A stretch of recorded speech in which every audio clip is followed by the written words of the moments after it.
हाँ, तो पार्ट 5 रहेगा आज अपना। 4 पार्ट अपने कंप्लीट कर लिए। बहुत ही शानदार आपकी पढ़ाई चल रही है, बस बरकरार रखना है, एक भी पार्ट मिस नहीं करना है और एक भी दिन ऐसा नहीं होना चाहिए जिस दिन आप नोट्स नहीं बनाए और याद नहीं किए हो। जिंदगी सफल हो जाएगी, नौकरी पक्की है आपकी। चारागाह विकास एवं प्रबंधन आज का सेशन रहने वाला है। भाई अपन ने क्या क्या पढ़ लिया आपको पता है। चारा पढ़ लिया, चारा का कैसे बचा कर रखना चाहिए वो पढ़ लिया, जिसमें अपन साइलेज है पढ़ लिया। फिर अपन ने क्या क्या पोषक तत्व कमी से हो जाए रोग, कौन सा पोषक तत्व होने चाहिए वो पढ़ लिया। ये सब बातें अपने पढ़ ली। आज क्या पढ़ेंगे कि भाई, और फिर अपन ये भी पढ़ लिया था कि पशुओं को क्या क्या चीज़ ध्यान रखनी चाहिए, एक पशु को सही कैसे चारा देना चाहिए, ये सब बातें पढ़ ली। आज अपन क्या पढ़ने वाले हैं कि जो ये चारागाह है इसके प्रकार, मतलब एक तो चारा, पहली बात तो चारागाह क्या होता है। चारागाह मतलब होता है कि जहां पर पशु घास खाते हैं। अपन छोड़ते हैं ना, जहां पर खेती बाड़ी नहीं करते, कुछ परतल जमीन छोड़ देते हैं पशुओं के खाने के लिए, वहां पशु चरते हैं और घास को खाते हैं, वो चारागाह होता है। ठीक है, तो वो चारागाह कितने प्रकार का होता है। फिर वृक्ष से भी कुछ चारा हमें मिलता है, वृक्ष जैसे कि खेजड़ी की पत्तों से, वो पढ़ेंगे। और सबसे इंपॉर्टेंट पार्ट है ये, जो आपसे क्वेश्चन आता ही आता है यहां पर, और वो है पशु आहार विषाक्तता।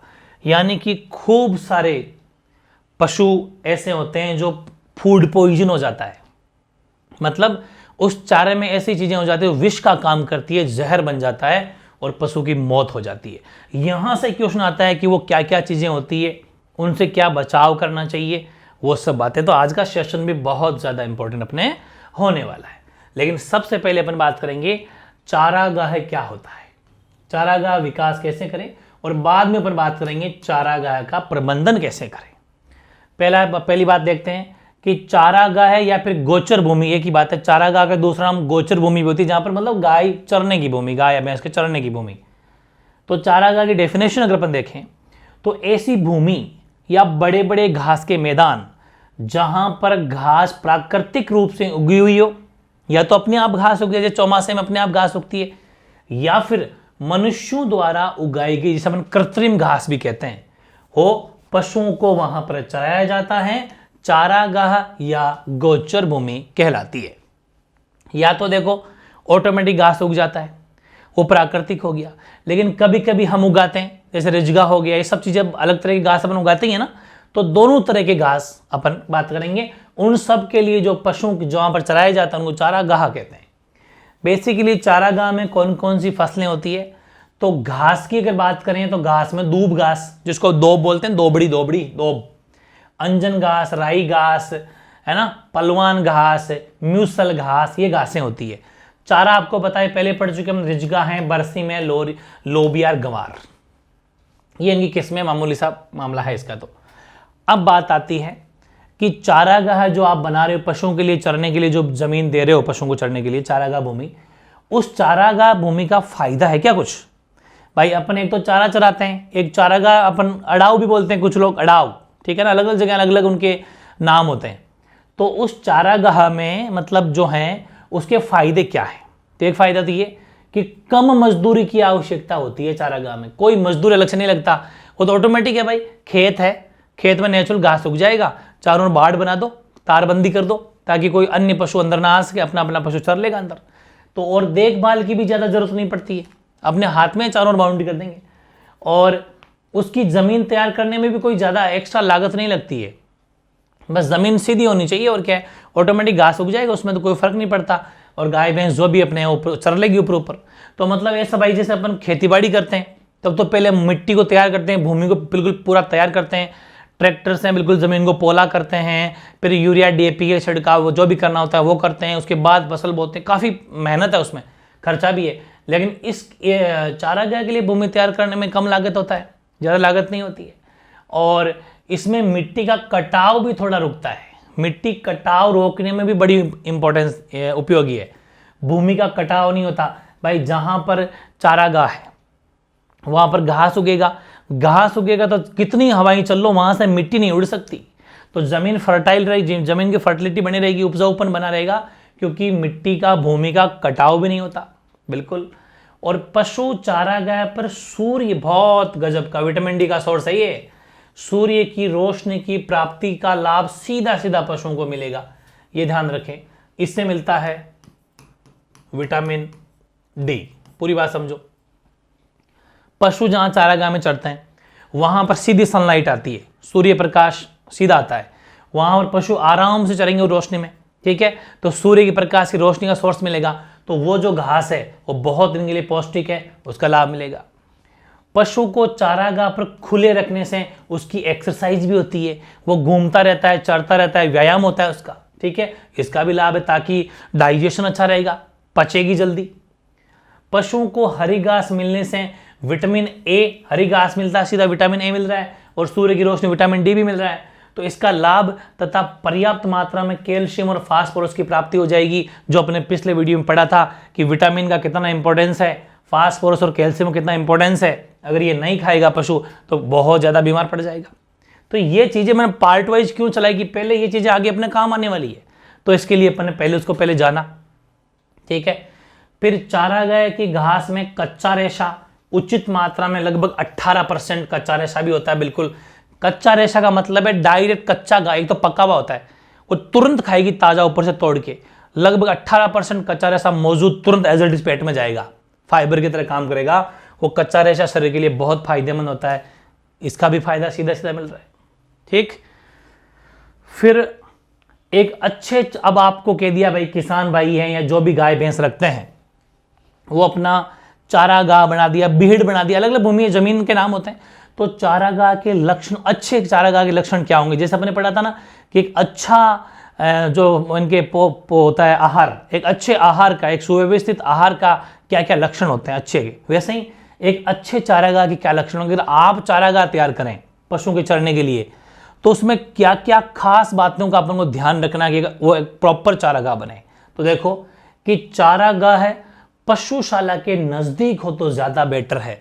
पशुशाला का मतलब जहां पर पशु बांधे जाते हैं, जहां पर पशु रहते हैं, अपने जैसे घर में जहां पशु रहते हैं खेत में, उसके पास में ही चारागाह हो तो बढ़िया रहेगा, जल्दी ले जाना लाना हो जाएगा, ताकि पशुओं के लिए सुविधाजनक हो और वहां पहुंचने में ऊर्जा, श्रम और समय की हमें सब जगह बचत हो जाएगी।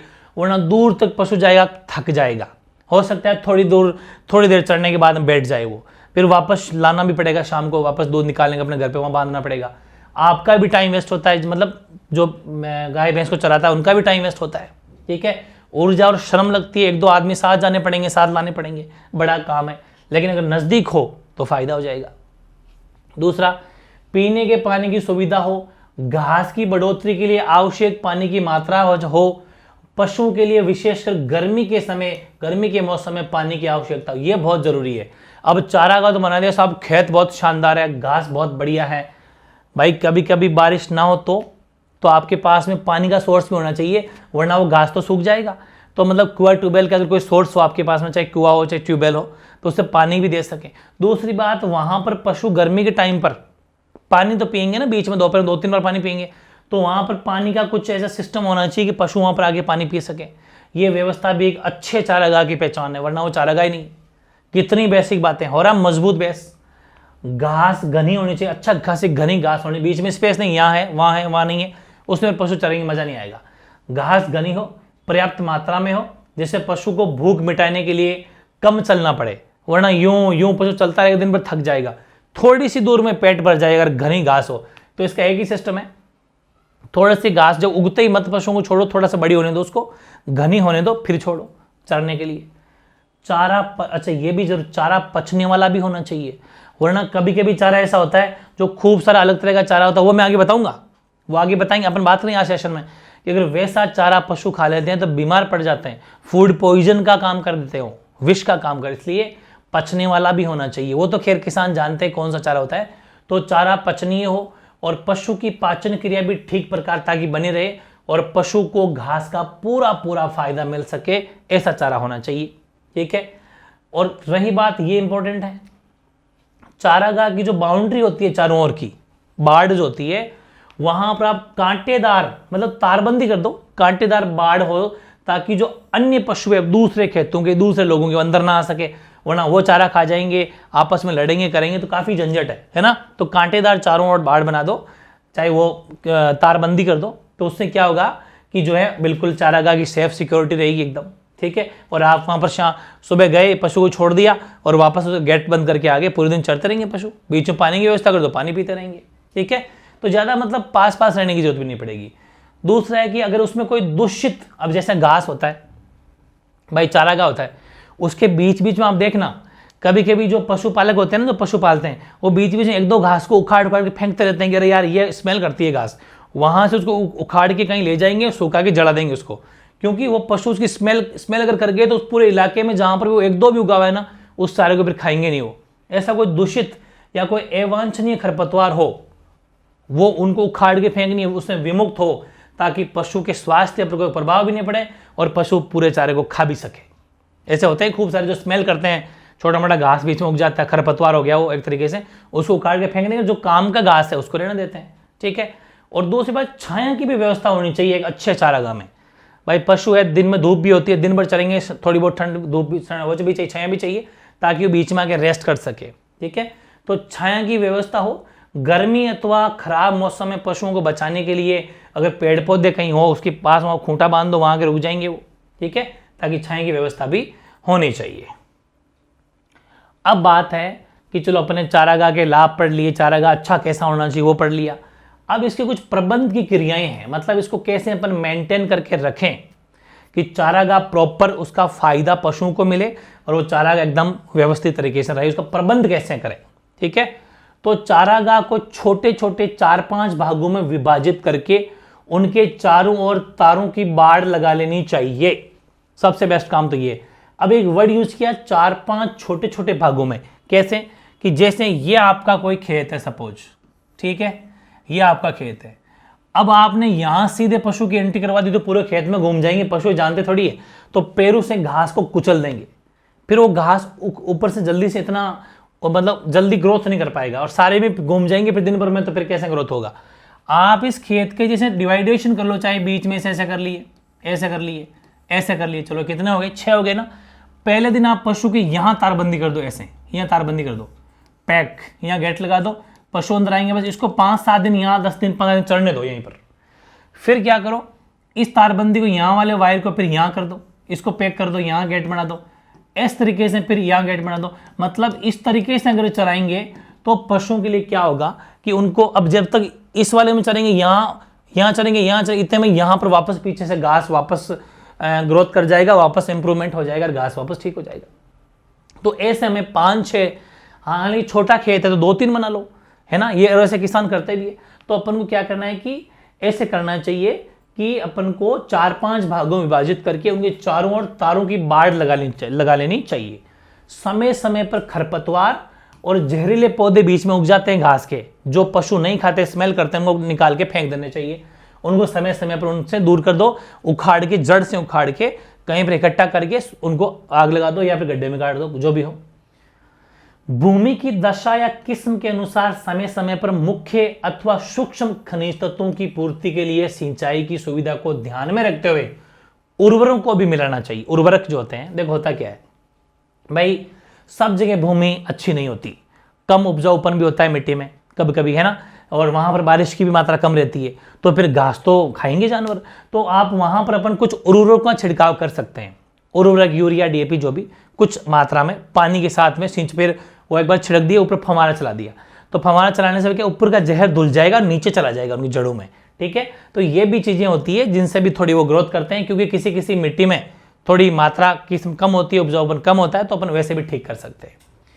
एक ही भाग की घास को आवश्यकता से अधिक न चरने दिया जाए, ये भी है।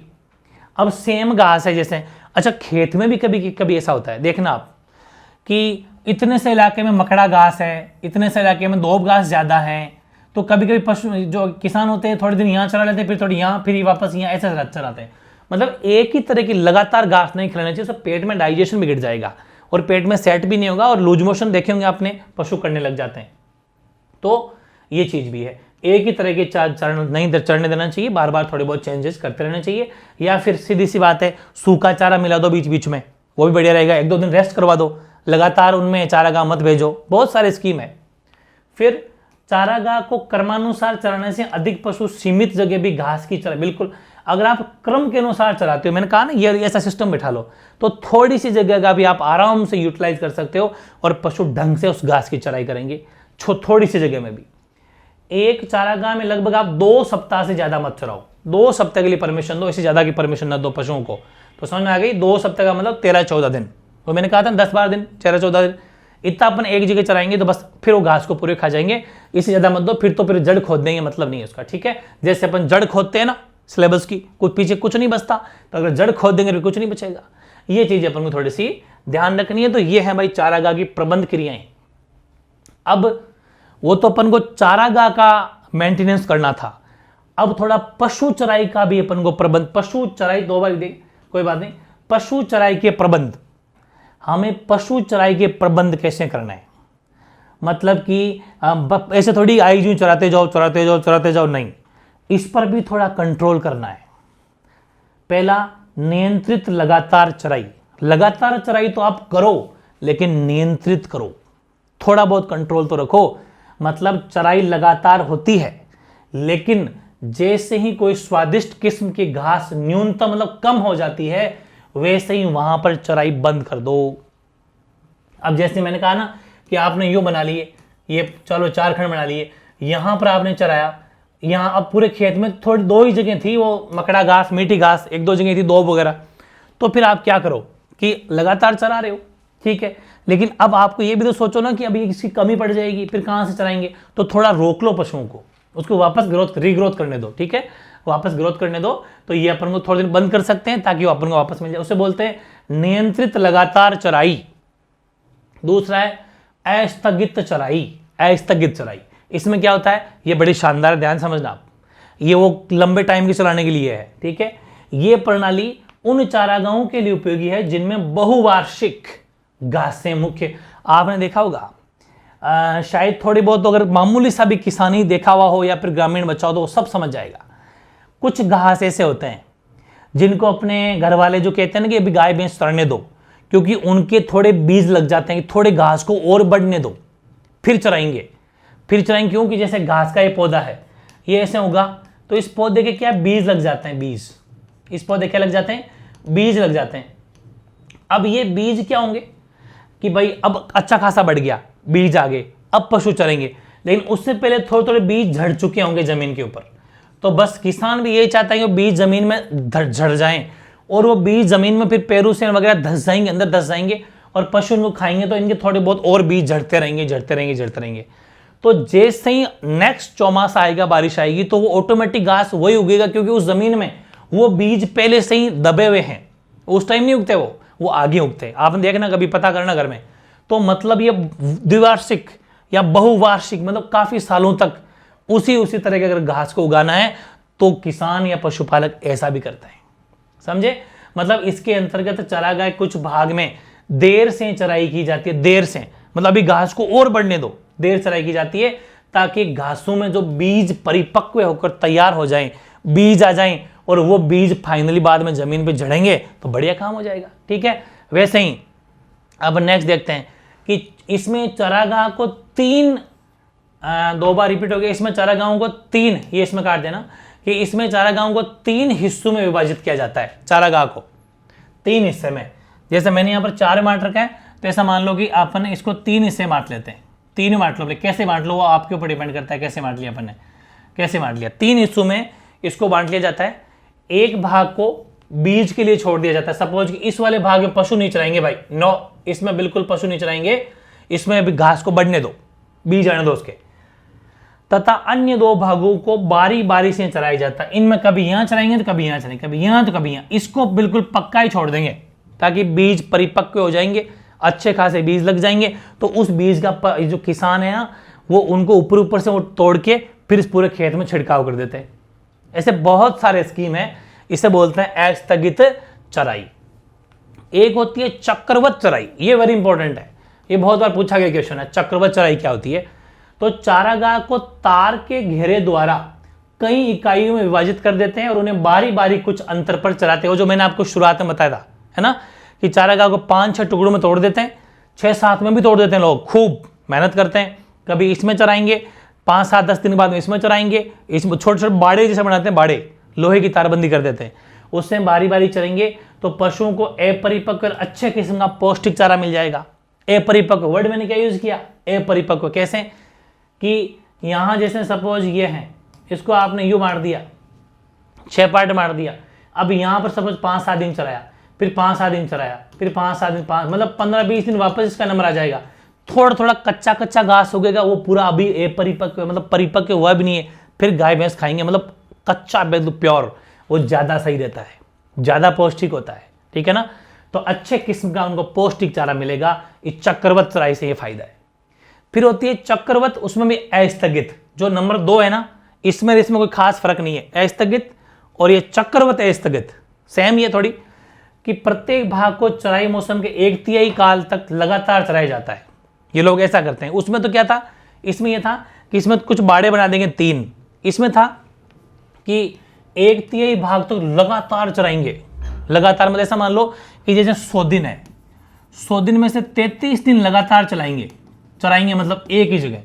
बाकी जो पोर्शन है, जो आपका 2/3 बच गया है ना, लगभग ऐसा मान लो कि 99 लेके चल जाते हैं, वो 66 पर जो पीछे बच गया 2/3 हिस्सा, उसको बीजों के लिए छोड़ देते हैं कि उसको बीज परिपक्व होने दो। लगभग सिर्फ 1/3 में चलाते हैं, और फिर जैसे ही पता चलेगा कि हाँ बीज पक गए, अब मामला सेट है, तो उस समय तक पशु तीसरे भाग को चढ़ने लगता है, और उस समय तक उसके बीज झड़ जाते हैं नीचे। बस झाड़ना ही तो है, नेक्स्ट में उग जाएंगे वो।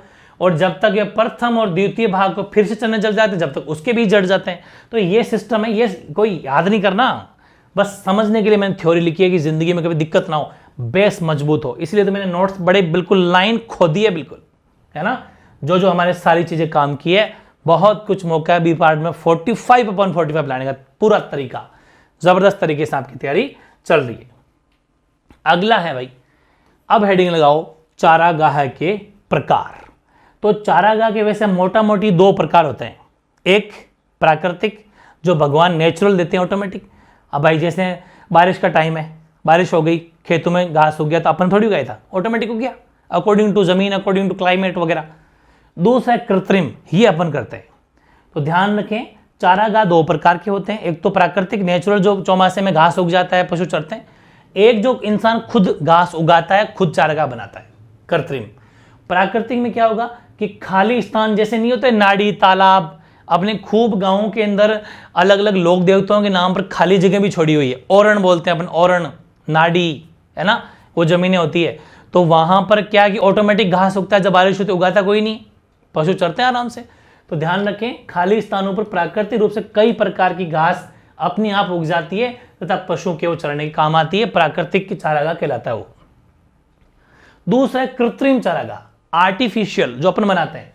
वह चारागाह जिनको पशुपालक स्वयं कृषि युक्त भूमि को छोड़कर, भाई जैसे एक किसान है, उसके पास में सपोज 50-60 बीघा, 40 बीघा, 20 बीघा जमीन मान लेते हैं अपन, 20 बीघा जमीन है, तो वो क्या करेगा किसान कि 12-13 बीघा या फिर ऐसा मान लो कि 12 से 15 बीघा में तो वो खेती बाड़ी कर लेगा, और 5 बीघा या फिर 5-7 बीघा के अंदर वो जो पशुओं के लिए छोड़ देगा, ताकि यहाँ पर अपने पशु चरा सके।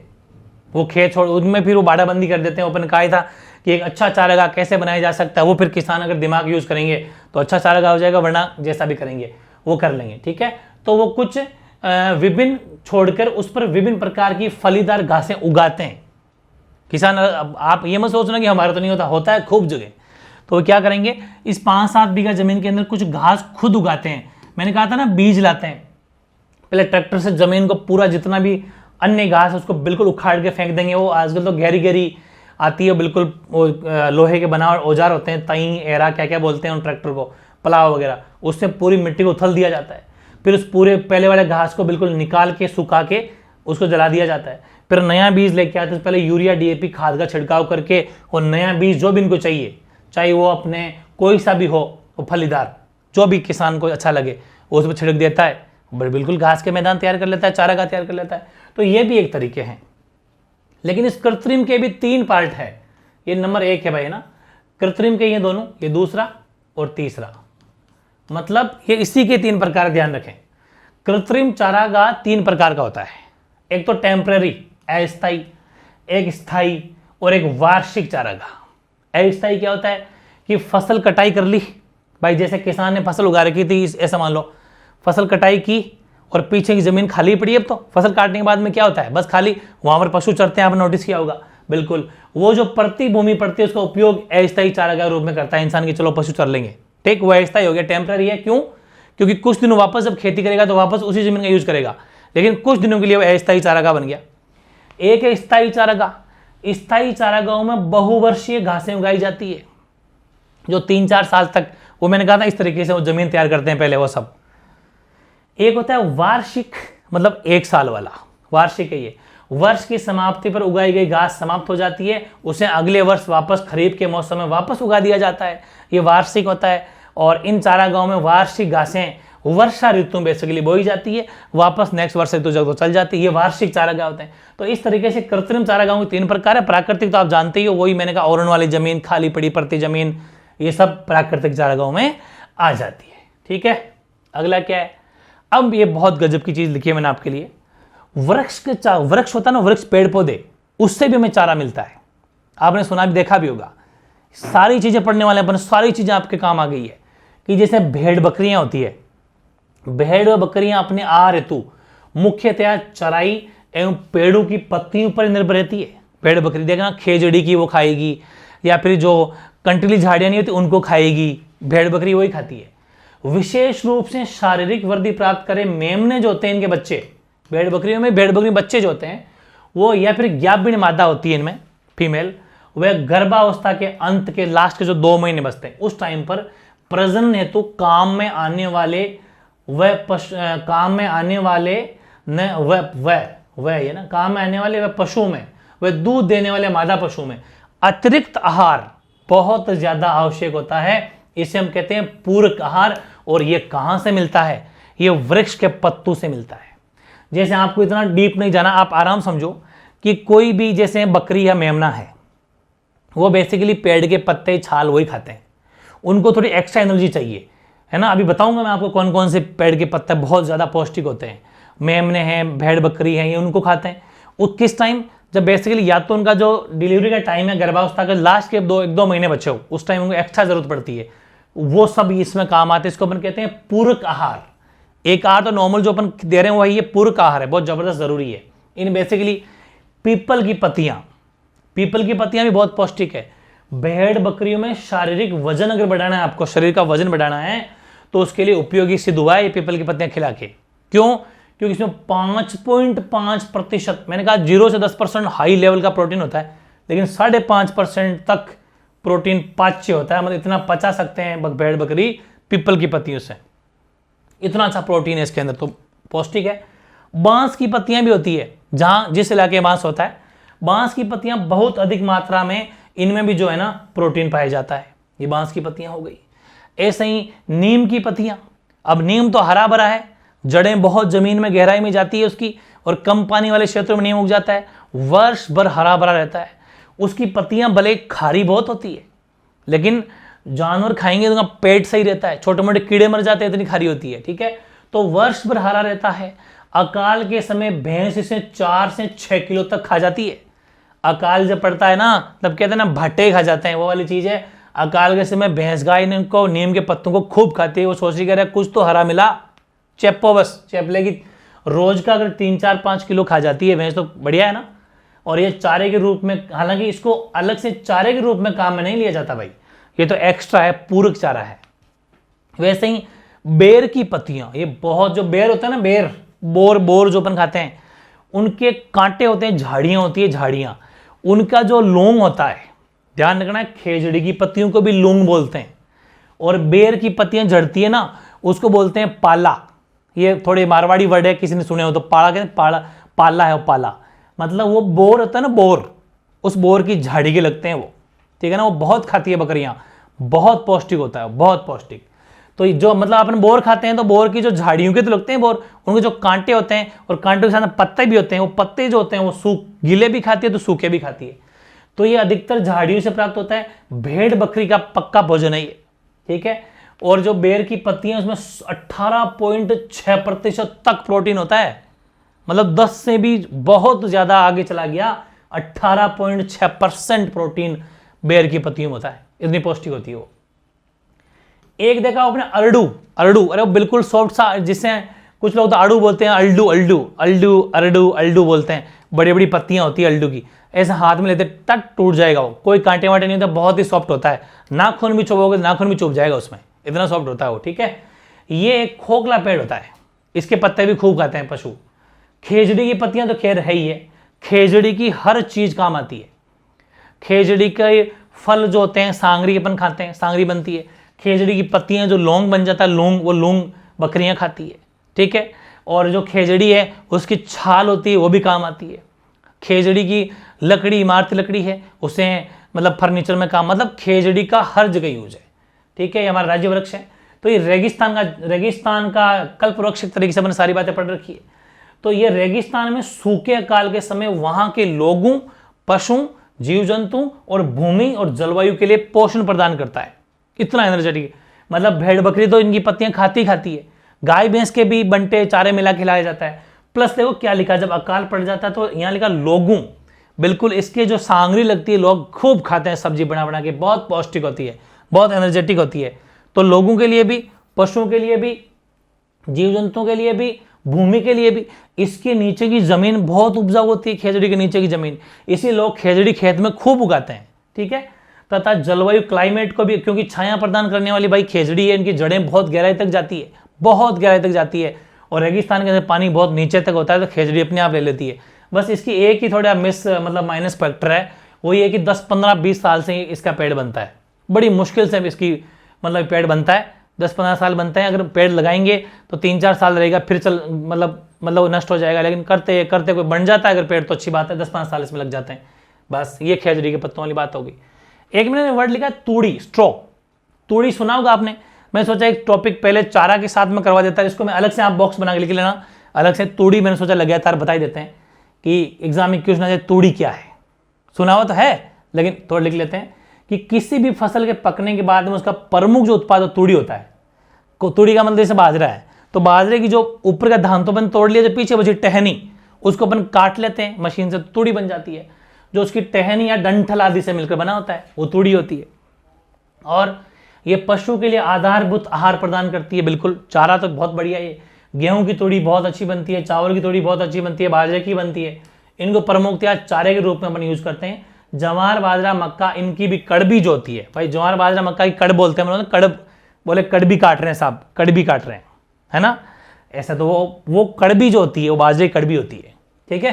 वो पशु आहार के उपयोग में लाई जाती है, तो कड़बी, ये सब तूड़ी के पार्ट है। तूड़ी लिख लेना साइड में, तूड़ी क्या होती है।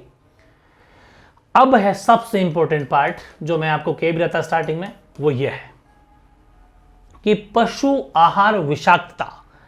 पशु के आहार जो है उसमें जो विषाक्तता आई है, जहर, पॉइजन, वो क्या है कि भाई क्या पशु खा जाते हैं कभी कभी, तो उसमें जो उसका खाना जो है वही जहर का काम कर जाता है, और उससे कौन कौन से रोग हो जाते हैं, उनकी क्या पहचान है, ताकि जल्दी से पता तो लगे, वरना वो पशु मर जाएगा। बहुत ज़्यादा जरूरी जानना है इसको।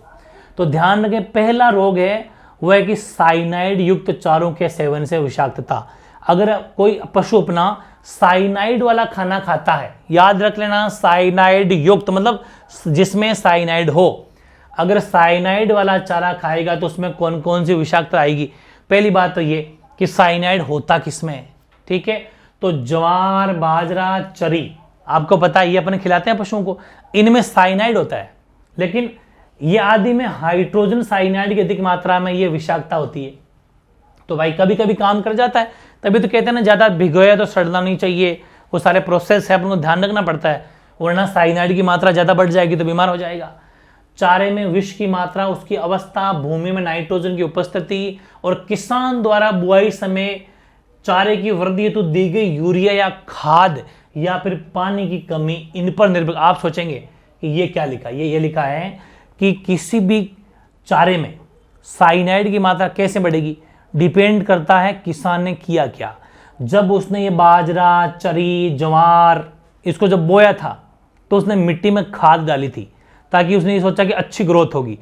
तो जो उसने मिट्टी में खाद डाली, यूरिया डाली, खाद डाली, और पानी की थोड़ी सी अगर कमी रख दी, तो उसमें ज़्यादा जहर फैल गया वो, क्योंकि यूरिया, डीएपी में केमिकल ही तो है ये। इनको ज़्यादा पानी दो ताकि धुल जाए, ज़मीन में अंदर तक चला जाए, ज़्यादा असर ना करे। तो इस वजह से भी डिपेंड करता है कि उस फिर ज्वार बाजरा चरी जो ज़्यादा डाला हुआ है अगर यूरिया खाद, तो फिर उससे जो बनेगी वो उसमें साइनाइड की मात्रा इन सब में ज़्यादा होगी, जो है वो जो पशु बीमार पड़ जाएगा। इसके क्या लक्षण होंगे साहब, सिम्टम क्या होंगे कि साहब इसमें तो साइनाइड चारे की विषाक्तताओं के लक्षण है। तो अगर आपको ये पता करना है कि इसमें साइनाइड वाला रोग हुआ है तो मुंह में लार आएगी, उसके मुंह से लार गिरने लग जाएगी, समझ लो साइनाइड खाना खा गया, ठीक है। सांस लेने में बड़ी कठिनाई होने लग जाएगी उसके, ठीक है। और पशु मुंह खोलकर सांस लेगा, बार बार हाँ हाँ करेगा। मांसपेशियों में ऐंठन आएगी, खड़ा हुआ तो ऐसे बड़ी मुश्किल से खड़ा होगा, भैया टाइट का टाइट ऐसे रह जाएगा, थोड़ी ऐंठन में दर्द होगा। पशु अपने सिर देखा होगा आपने, पूरा मोड़ के पेट में घुसाना चाहता है, सिर को पेट की तरफ घुमा कर रखता है और मुंह से कड़वे बादाम जैसा होता है स्मेल, वैसी गंध आने लग जाएगी, दूर से आ जाएगी वो तो, ठीक है। और मृत्यु के समय दम घुटने जैसी बहुत ज्यादा उसकी पीड़ा होगी, जैसे दम घुट घुट के जैसे मरता है ना, वैसे मरने लग जाएगा। इसका मतलब यही है कि उसके बॉडी में साइनाइड की कमी थी। तो ये लक्षण है, अगर ऐसा कुछ होता है तुरंत डॉक्टर को बुला लेना चाहिए ताकि उसके साइनाइड में बच सके वो। क्यों? क्योंकि उपचार ये रहा। उपचार याद होता हो तो अच्छी बात है। क्यों? क्योंकि हमें साइनाइड विषाक्तता के लक्षण प्रकट होते ही पशु को सोडियम नाइट्राइट 3 ग्राम और सोडियम थायोसल्फेट 15 ग्राम को 200 मिलीलीटर पानी जो होता है डिस्टिल वाटर, उसमें मिला के इंजेक्शन लगाना चाहिए, इंट्रावीनस देना चाहिए, उसको इंजेक्शन लगाना चाहिए, ठीक है ना। ध्यान रखना, उपचार वेरी इंपॉर्टेंट है। क्या कि 3 ग्राम आपको सोडियम नाइट्राइट और 15 ग्राम सोडियम थायोसल्फेट 200 मिलीलीटर पानी उसमें मिला के इंजेक्शन, बड़ा इंजेक्शन होता है उसमें भर के उसके इंजेक्शन लगानी है, और ताकि उसका उपचार हो जाएगा, जो वापस ठीक हो जाएगा। साइनाइड ग्रस्त चारा खाए पशुओं को पानी नहीं पिलाना चाहिए, बहुत इंपॉर्टेंट है ये, वरना उल्टा मर जाएगा वो। साइनाइड का पता चल जाएगा ऐसा कुछ, उसको पानी नहीं पिलाना है कभी भी, ये आपने देखा होगा। तभी तो मैंने कहा ये सबसे ज्यादा इंपॉर्टेंट है, क्योंकि खूब सारे किसान बेचारे इतना जानते नहीं है, वो अपने पशु को उस टाइम पानी पिला देते हैं, उनको क्या पता, तो फिर वो उल्टा उसके ज्यादा पॉइजन का काम कर जाते हैं, सारी बॉडी में फैल जाता है और मर जाता है पशु, ठीक है। बचाव क्या है कि क्या बचाव करके रखे साहब, तो एक ही इलाज है कि चारागाह जब आप बनाओ तो चराते हैं तो ले गए पशुओं को कम बड़ी हुई ज्वार और बाजरा ज्यादा है उसको बढ़ने मत दो। ज्वार और बाजरा की चरी आपने उगाई है, उस फसल को ज्यादा हाइट मत बढ़ने दो, कच्ची कच्ची खिलाओ, हमेशा से एक्टिव रहो, कच्ची खिलाओ, ताकि क्योंकि जो ज्यादा बढ़ेगी जो साइनाइड की मात्रा ज्यादा बढ़ती है। बोने या सूखे, बोने इतने तरह से होगा, और या फिर सूख कर एंट गए हो या पीले पड़ गए हो या मुरझा गए, ऐसे पौधों को है ना कभी भी अपने पशु को नहीं खिलाना चाहिए, क्योंकि उनमें पानी की कमी है, उनको मत खिलाओ। और कहते हैं अड़साइज गए, ऐसे मुड़ जाएंगे, उनको मत खिलाओ। शुरू में हरे चारे के साथ में अगर आपको फिर भी ये सब ये कड़वी क्या ना उनका ये अब आपको खिलानी है, अगर ज्वार चरी बाजरा चरी, तो उसको सबसे पहले पशु को डायरेक्ट मत खिलाओ, पशु को धीरे धीरे स्वभाव करो, उसकी आदत डालो, आप उसको सूखे चारे में मिला के खिलाओ, सबसे बेस्ट रहेगा, ताकि उसका पेट सेट हो जाएगा। फिर साइनाइड ग्रस्त चारे कुछ समय तक सुखाने के बाद में उसमें शीरा मिलाकर साइलेज के रूप में खिलाने से भी विष का प्रभाव कम होता है, ये सबसे बेस्ट है। अगर साइनाइड थोड़ा सा पुराना हो गया और लंबे समय तक खिला तो कभी बीच में शीरा शर्करा मिला दो, मिठास मिला दो, गुड़ चीनी ऐसा कुछ मिला दो, तो अभी उससे थोड़ा बचाव किया जा सकता है। तो पहला रोग समझ में आ गया ना, साइनाइड की कमी से। एक होता है उच्च नाइट्रेट युक्त चारे का सेवन से की विषाक्तता हो जाती है। कैसे? कि विशेषकर मक्का, जई, सूडान घास है ना, इनमें नाइट्रेट की मात्रा बहुत ज्यादा होती है। अगर मात्रा बढ़ गई, पशु खाएगा तो सीधी सी बात है बीमार पड़ेगा। उसका जो ब्लड है पशु का, उस खून में पहुंचकर हीमोग्लोबिन को यह बना देगा मेट हीमोग्लोबिन, हीमोग्लोबिन को मेट हीमोग्लोबिन बदल देगा। हीमोग्लोबिन के कारण हमारा रक्त का जो है कलर रेड होता है। हीमोग्लोबिन की मात्रा जितनी अच्छी होगी उतना अच्छा पौष्टिक होते हैं अपन, वही है। अगर ये हीमोग्लोबिन को गायब करके मेट हीमोग्लोबिन बना देता है, जिससे शरीर के विभिन्न ऊतकों में ऑक्सीजन पहुंच ही नहीं पाएगा, क्योंकि ब्लड अब फ्लो ही नहीं करेगा। मेट हीमोग्लोबिन बना दिया, ब्लड का फ्लो नहीं करेगा, और ब्लड अगर फ्लो नहीं करेगा तो फिर ऑक्सीजन गैस सब जगह कैसे पहुंचे? क्योंकि आपको पता है ना, जो हमारा हृदय होता है वैसे पशुओं में भी हृदय होता है, वो ब्लड को पंप करता है, और ब्लड जहां जहां जाता है उसके साथ में ऑक्सीजन जाती है, जो हम सांस ले लेते हैं, ऑक्सीजन सब जगह जाती है। तो कोई भी पशु हो चाहे इंसान हो, स्वस्थ रहता है। लेकिन वो हीमोग्लोबिन को खत्म करके मेट हीमोग्लोबिन बना दिया तो फिर ब्लड का फ्लो ही नहीं होगा, ब्लड का फ्लो नहीं होगा तो ऑक्सीजन नहीं पहुंचेगी, ऑक्सीजन नहीं पहुंचेगी तो आप समझिए दम घुटे के मरेगा पशु। ये है लक्षण। क्या है इसके? नाइट्रेट विषाक्तता होने पर पशु की श्वसन और नाड़ी दर बढ़ जाएगी बहुत ज्यादा तेजी से। क्यों? क्योंकि ऑक्सीजन नहीं मिल रही शरीर में। एक, ऑक्सीजन की कमी से आंख, नाक और मुंह ये बहुत ही गहरे रंग के हो जाएंगे, एकदम कलर चेंज हो जाएंगे, समझ लेना आप। और विषाक्तता की तीव्र अवस्था में रक्त चॉकलेटी भूरा हो जाता है, यह पशु 1-4 घंटे में मर जाता है। ब्लड का कलर भी चेंज हो, हालांकि ब्लड का कलर अगर कैसे पता चलेगा? नोजवों से अगर कलर खून निकलता हो नाक से तो रंग कलर आपको मिलेगा जैसे चॉकलेटी भूरा हो गया, गाढ़ा गाढ़ा सा, और 1-4 घंटे में फिर पशु मर जाता है। इसलिए इनका ध्यान रखने के लिए उपचार क्या है कि इसके लिए आपको मेथिलीन ब्लू के 4% विलेन में 100 मिलीलीटर मात्रा सीधे इंजेक्शन लगाना है। एक आपको मेथिलीन ब्लू का 4% विलेन लेके 100 मिलीलीटर से मिक्स करके सीधे इंजेक्शन लगानी है उसके। हालांकि डॉक्टर का काम है, लेकिन ये चीजें याद तो अपन करनी चाहिए क्योंकि इमरजेंसी में काम आती है। खूब सारे पशुपालक होते हैं खुद इंजेक्शन लगा लेते हैं, आराम से, कोई दिक्कत नहीं है। अगर उनको छोटी मोटी चीजों का पता हो तो आराम से पशु को मरने से बचाया जा सकता है। बचाव, कमजोर पशुओं को नाइट्रोजन युक्त चारा सेवन से बचाएं। जो कमजोर है उनको मत खिलाओ, सहन नहीं होगा जल्दी से। बोने या सूखे हुए एंटे पीले मुरझाए पौधे कभी भी इनके चारे में प्रयोग नहीं लेने चाहिए। ये तो मैं कह ही रहा हूं, जो पीले पड़ गए, मुरझा गए, ऐसे पौधे हैं, एंट गए सूख कर, वैसे पौधे कभी भी पशुओं को मत खिलाओ क्योंकि उनमें पानी की कमी है, तो हर तरह का रोग होगा। ठीक है। एक तीसरा लास्ट बहुत बढ़िया है, यूरिया विषाक्तता।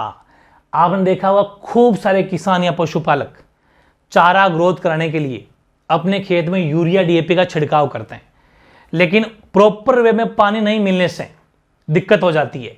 देखो कि अगर किसी को यूरिया विषाक्तता हो गई तो उस पशु पे अधिक मात्रा में लार टपकेगी, एक तो मांसपेशियां एंटन होने लग जाएगी, पशु लड़खड़ाने लगेगा, पशु का आफरा आ जाएगा, पेट फूल जाएगा, है ना, और सांस लेने में बहुत दिक्कत होगी, और बार बार वो पेशाब और गोबर करेगा बार बार। इसका मतलब है कि यूरिया की मात्रा बॉडी में बहुत ज्यादा है। आपने देखा भी होगा कभी कभी जो खेती में एक दो घास ऐसी होती है, जो फंवारा होता है ना, फंवारा जब चलता है फसल के साथ में उग जाती है, उसको किसान उखाड़ उखाड़ के पशुओं को खिलाते हैं, जैसे गेहूं के साथ में उगने वाली, तो उसको भाबरा, रजगा, अलग अलग तरह से वर्ड होते हैं वो। अगर वो ज्यादा पशु खाते हैं तो बार बार पेशाब और गोबर करते हैं, क्योंकि उसके अंदर प्योर यूरिया का छिड़काव कर रखा आपने और उसके ऊपर है मौजूद है वो। इससे पेट खराब होता है, ये काम की नहीं है। यूरिया विषाक्तता के लक्षण प्रकट होते ही पशु को सर्वप्रथम 15-20 लीटर पानी पिलाओ। पानी अगर वो पीता रहेगा, जितना ज्यादा पानी पिलाओ उसको, कैसे ना कैसे पानी सामने लेके जाओ ताकि पेट से वो सफाई हो जाएगी बाहर, क्योंकि वो बार बार यूरिन जा रहा है, पेशाब तो कर रहा है और गोबर भी जा रहा है, तो पानी पिलाता जाओ, एकदम साफ हो जाए, क्लींस हो जाएगा उसका। कम खिलाओ और थोड़ा गुड़ या शक्कर मिलाकर पानी मिलाने से पशु है ना, आपको पता है पानी पशु पीते हैं, थोड़ा गुड़ शक्कर मिठास दो उसको, पी जाएगा। ठीक है। बचाव यही है कि यूरिया की उचित मात्रा को पानी में अच्छी तरह घोलकर उसको, मतलब चारे पर ठीक तरह छिड़काव करके इसे चारे में अच्छी तरह मिला देना चाहिए। ऐसे एज इट इज ऊपर से करोगे तो भी दिक्कत हो जाएगी। चारे में थोड़ी बहुत यूरिया छिड़काव करते हो तो बात अलग है, बाकी दिक्कत है।